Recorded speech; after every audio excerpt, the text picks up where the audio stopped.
mais fácil até dos trabalhadores entenderem.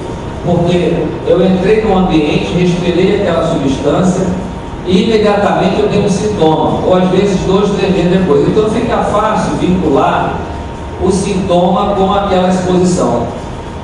E várias das substâncias que a gente consegue retirar do mercado tem esse efeito agudo. Isso é mais simples. Agora, quando a doença não se manifesta na hora, leva 10 anos para se manifestar, é mais complicado. E aí esses trabalhadores que não são avisados, não são informados sobre os problemas, ficam expostos. A gente sabe que há um processo dentro do país de desemprego, um exército de reserva enorme, e o que acontece? Trabalhadores, na medida que vão adoecendo, vão sendo descartados. Como eles não adoecem logo a seguir, eles vão sendo descartados 10, 15 anos depois. É muito comum, e aí tem os exames que são feitos nas indústrias, quando tem crise econômica, se vocês olharem no quadro das empresas, os advogados sabem bem disso, os primeiros a serem demitidos são os doentes. São aqueles que começam a ir para o médico muitas vezes, são aqueles que começam a ter a sua ficha médica anotada. Aí quando tem crise, o bilhete azul vai logo para aqueles que adoeceram. E não é avisado, quer dizer, ali a justificativa é porque está em crise econômica, o setor precisa demitir. Mas quando você olha, a demissão é exatamente aqueles que mais vão ao serviço de saúde. E num setor em que você tem um processo de risco, quem vai ao serviço de saúde são aqueles que se contaminaram no setor industrial. Então esse é o maior problema. O câncer, então, que leva 30, 40 anos, vai se manifestar às vezes quando o trabalhador já se aposentou. Ele está aposentado, vai querer aproveitar o seu período de aposentadoria e adoece, já fora do setor produtivo. Então isso para nós é um dos maiores problemas de fazer esse nexo de causalidade com a substância.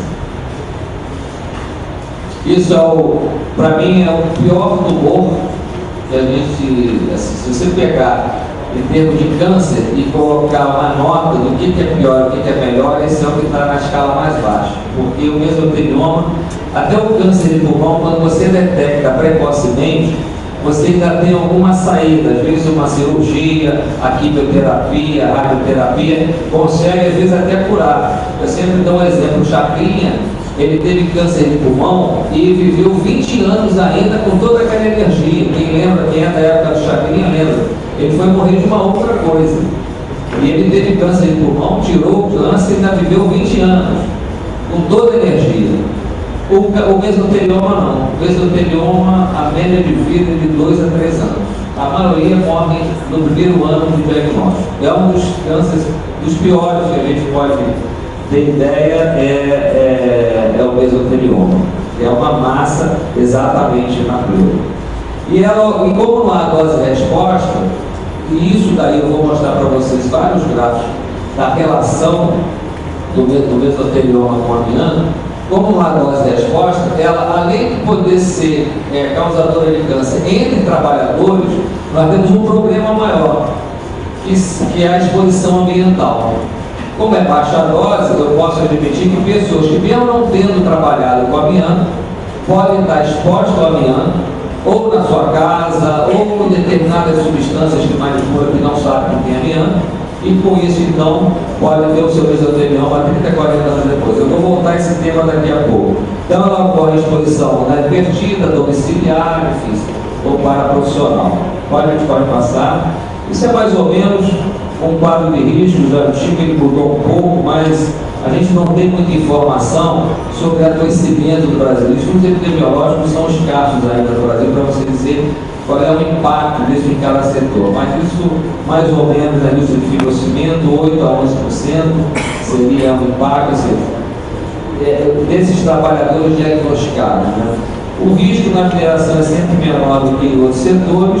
A construção civil não tem nenhuma informação, porque a gente só sabe a quantidade de trabalhadores que se expõem, mas não temos a informação de quantos adoecem por ano, de quantos adoecem em determinado período. Isso aí é uma lista enorme de atividades, ou substâncias que tem amianto. A Fernanda depois pode detalhar um pouco mais disso, pode passar. São só alguns exemplos. Aquilo é um quadro de exposição ambiental de crianças que convivem dentro da fábrica de amianto. É uma indústria têxtil onde a creche, ou seja, a filha dos funcionários, é dentro da fábrica. Então, sem nenhum cuidado, essa mesma fábrica, eu vou mostrar um trabalho que nós fizemos no entorno da fábrica, de contaminação ambiental no entorno, ou seja, a vizinhança da fábrica com quantidades enormes de amianto. Ali, construção civil, isso aqui é o Durepox que todo mundo conhece, né? Todo mundo já ouviu falar do Durepox, já deve ter até utilizado. E em um dado momento, lá em 2000 e pouco, eu encontrei isso ali escrito: não contém amianto. Eu sempre mostro isso porque eu, quando vi isso, eu liguei para a empresa, perguntei assim, mas por que vocês não colocavam que tinha amianto quando tinha amianto lá na Durepox?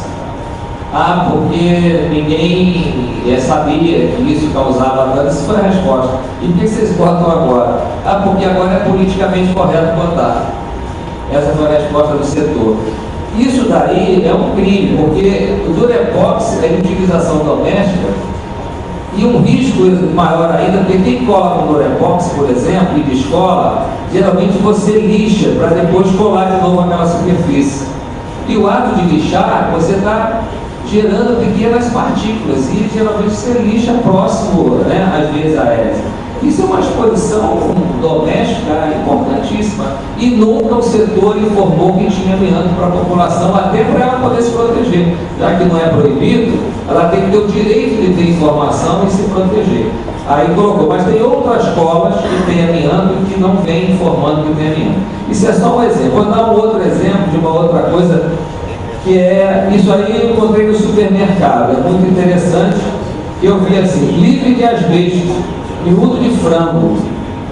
A minha secretária estava no supermercado e me ligou assustada: como é que está aqui livre de asbesto na embalagem do frango? Será que o frango tem amianto?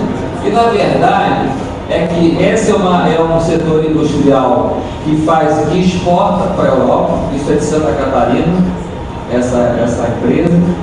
E como na Europa está proibido, ela é obrigada a seguir determinados padrões na granja.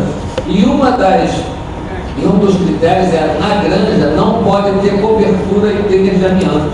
Isso faz parte da Convenção Europeia, que não pode ter na cadeia produtiva de qualquer coisa que chegue na Europa, não pode ter na cadeia produtiva, ou seja, não é só para produzir na Europa. Se tem alguma coisa importada de um outro país, não pode ter na cadeia produtiva o amianto. Então, o setor aqui que exporta, ele foi obrigado a tirar toda a telha de amianto da granja.